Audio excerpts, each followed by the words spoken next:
Hello everyone, this is Rahul Pratap Singh and welcome back to my YouTube channel Gurukul तक। आज की video में हम डिस्कस करेंगे the complete one shot video of class 11th English Hornbill books chapter number 5 the ailing planet the green movements role written by Nani Palkhivala. तो ये जो chapter है बहुत ही ज़्यादा इंटरेस्टिंग सा चैप्टर है एंड आपको इस चैप्टर से बहुत कुछ सीखने को भी मिल सकता है। बस आपको करना क्या है, तो आप जो है इस वीडियो को स्टार्टिंग से एंड तक पूरा देखना है। ये जो चैप्टर है it is neither a story nor a poem but it is an article, a rather beautifully written and an impactful article which does not teach us about the ecology but it also open our eyes to for the environment and even more than that it forces our mind to think about the same as well. The article was written by Nani Palkiwala and was published on 24th November 1994 in the Indian Express. इस chapter में हम लोग अर्थ के बारे में पढ़ेंगे कि कैसे ह्यूमंस धीरे धीरे अर्थ को डिस्ट्रॉय करते जा रहे हैं और साथ ही साथ इसमें हम ये भी पढ़ेंगे कि क्या क्या स्टेप्स लिया गया जिससे कि हमारे एनवायरनमेंट को बचाया जा सके। तो इस चैप्टर में बस आप लोग ये समझ लो कि हम लोग अर्थ के बारे में पूरा का पूरा डिस्कशन करने वाले हैं। तो चलिए शुरू करते हैं इस चैप्टर का फुल एक्सप्लेनेशन से। ऑथर जो है इस चैप्टर के स्टार्टिंग में हमें एक ग्रीन मूवमेंट के बारे में बताते हैं। इस ग्रीन मूवमेंट का मतलब क्या होता है, तो ये एक ऐसा मूवमेंट था जो न्यूजीलैंड में लॉन्च हुआ और ये पहला एफर्ट था हमारे अपने प्लैनेट अर्थ को बचाने के लिए। और इससे पहले इतनी बड़ी कोई मूवमेंट कभी भी लॉन्च नहीं हुई थी जिसमें एंटायर ह्यूमन रेस इन्वॉल्व हो। 1972 में world's first nationwide green party का न्यूजीलैंड में फॉर्मेशन हुआ और उसके बाद से इस मूवमेंट ने कभी भी पीछे मुड़कर नहीं देखा। उसके बाद से ये मूवमेंट जो है हमेशा से ग्रो करता जा रहा है। इसके बाद ऑथर नानी पालकीवाला हमें ये बताते हैं कि हमने अपने व्यूज़ को मैकेनिस्टिक व्यू से हॉलिस्टिक और इकोलॉजिकल व्यू में शिफ्ट कर लिया है। अब इसका मतलब क्या है, तो इसका मतलब ये है कि पहले जब इंडस्ट्रियल रिवोल्यूशन चल रहा था तब प्रोड्यूसर्स जो हैं ज़्यादा से ज़्यादा रिसोर्सेज को एक्सप्लॉइट करके अपने प्रोडक्शंस को हाई करते थे और एनवायरनमेंट को हार्म करते थे।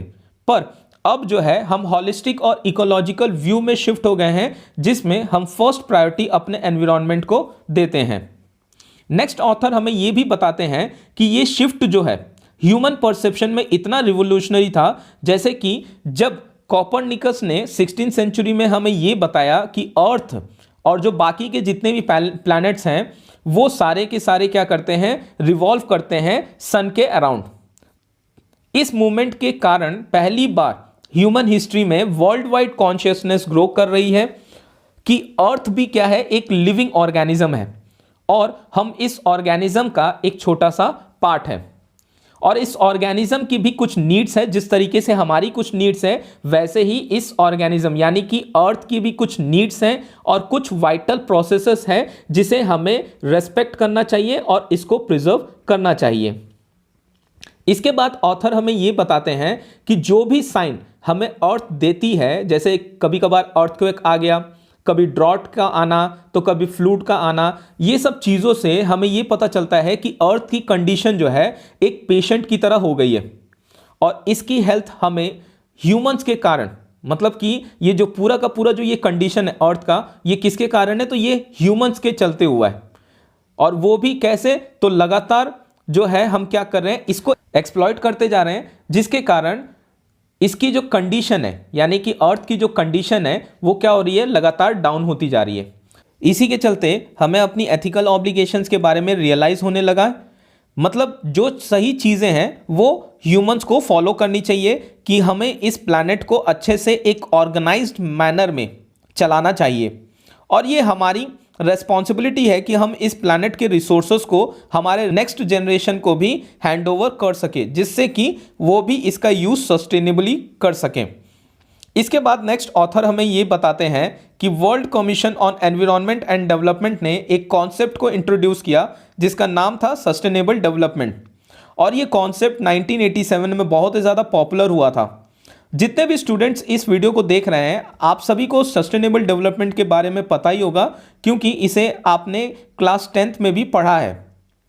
इसके बाद ऑथर हमें बताते हैं कि एक जू है लुजाका ज़ैम्बिया में जहां एक केज है और उस केज पे एक नोटिस लिखा होता है और वो नोटिस क्या है, तो उस नोटिस में ये लिखा हुआ है कि the world's most dangerous animal.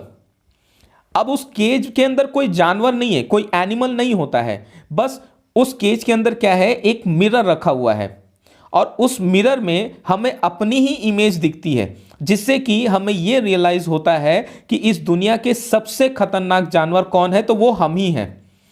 अब ऑथर हमें कहते हैं कि ऐसी बहुत सारी एजेंसीज हैं डिफरेंट कंट्रीज में जो ये अवेयरनेस फैलाने की कोशिश कर रही है कि मोस्ट डेंजरस एनिमल जो अर्थ के लिए डेंजरस है वो हम ह्यूमंस ही हैं और हमें इस अर्थ की रिसोर्सेज को डोमिनेट नहीं करना चाहिए। इसी कॉन्सेप्ट के साथ नेक्स्ट साइंटिस्ट हमें यह भी बताते हैं कि ह्यूमंस के अलावा टोटल 1.4 मिलियन स्पीशीज जो है इस अर्थ में एग्जिस्ट करती हैं और बहुत सारी एस्टिमेट्स हमें ये बताते हैं कि ऐसी बहुत सारी स्पीशीज हैं जो अभी तक अनटच्ड हैं, जिसके बारे में ह्यूमंस को अभी तक पता भी नहीं है। बायोलॉजिस्ट का ये मानना है कि कुछ 3 से 100 मिलियन स्पीशीज ऐसी भी हैं जो काफ़ी मिजरेबल कंडीशन में रह रही हैं इस अर्थ पे और उनके बारे में कोई भी मतलब ह्यूमंस जो है इसके बारे में अभी तक नहीं जान पाया है और ये बहुत ही ज़्यादा दुख की बात है हमारे लिए। नेक्स्ट ऑथर जो है नानी पालकीवाला इस आर्टिकल के थ्रू हमें ये बताते हैं कि कुछ इंटरनेशनल कमीशंस में इकोलॉजी और एनवायरनमेंट पे एक क्वेश्चन पूछा गया था ब्रैट कमीशन के द्वारा और उस कमीशन में एक इंडियन मेंबर भी थे जिनका नाम था मिस्टर LK झा। उस फर्स्ट ब्रैथ रिपोर्ट में जो क्वेश्चन रेज किया गया था वो ये था कि क्या हम अपने फ्यूचर जनरेशन्स को एक ड्राइड प्लैनेट देने वाले हैं जिसमें केवल डेजर्ट होंगे और काफ़ी बुरी कंडीशन होगी।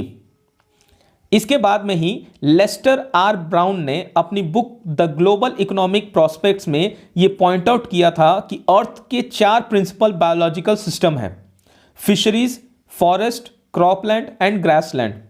ये बायोलॉजिकल सिस्टम हमें केवल फूड ही प्रोवाइड नहीं करती पर वर्चुअली ये सारे रॉ मटेरियल्स एक्सेप्ट मिनरल और पेट्रोलियम को छोड़कर हमारे इंडस्ट्रीज को रिसोर्सेज यहीं से मिलती हैं, लेकिन उनके लार्ज एरियाज को ह्यूमंस ने इतना ज़्यादा यूज़ कर लिया है और ये एक अनसस्टेनेबल लेवल पे पहुंच गया है जिसके कारण इनकी प्रोडक्टिविटी काफ़ी कम हो गई है।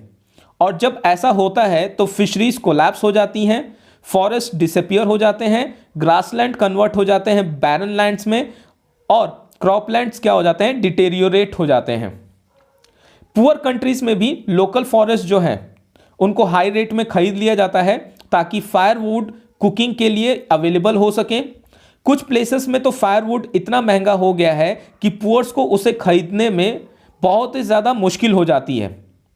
जो ट्रॉपिकल फॉरेस्ट है जिन्हें doctor Myers the powerhouse of evolution कहते हैं, उसके डिप्लीशन के कारण काफ़ी सारे स्पीशीज को एक्सटिंक्शन फेस करना पड़ा है। इसके बाद ऑथर कहते हैं कि it has been well said that forest precedes mankind and deserts follow. इसका मतलब ये है कि फॉरेस्ट हमेशा मैनकाइंड से पहले आता है और हमें उन्हें हमेशा सेव करके रखना चाहिए। अगर हम इसे सेव नहीं करते हैं तो इसके बाद पूरी अर्थ पे सिर्फ डेजर्ट्स ही डेजर्ट दिखेंगे।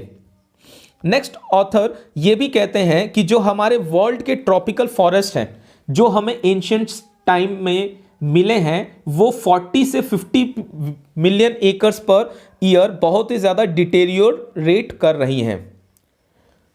जो हमें एंशिएंट टाइम से मिले हैं वो 40 से 50 मिलियन एकर्स पर ईयर बहुत ही ज़्यादा डिटेरियोरेट कर रही हैं।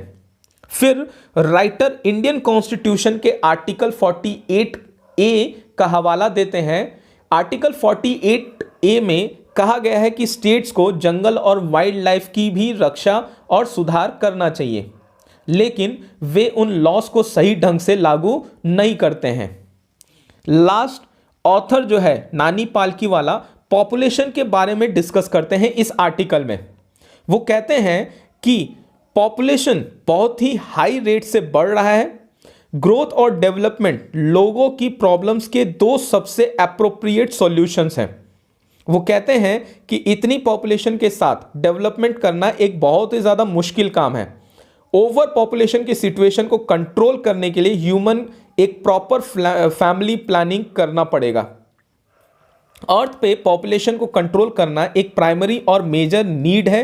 इस पॉइंट पर राइटर एक बार फिर इकोलॉजी के संबंध में लोगों के पॉइंट ऑफ व्यू में पॉजिटिव चेंज को दोहराते हैं और आखिर में वो ये कहते हैं कि इंडस्ट्रीज को भी एक बेटर इकोसिस्टम की रेस्पॉन्सिबिलिटी लेनी चाहिए। So with this we come to an end of the summary of this chapter. For more upcoming videos, press the bell icon so that you all will get notified.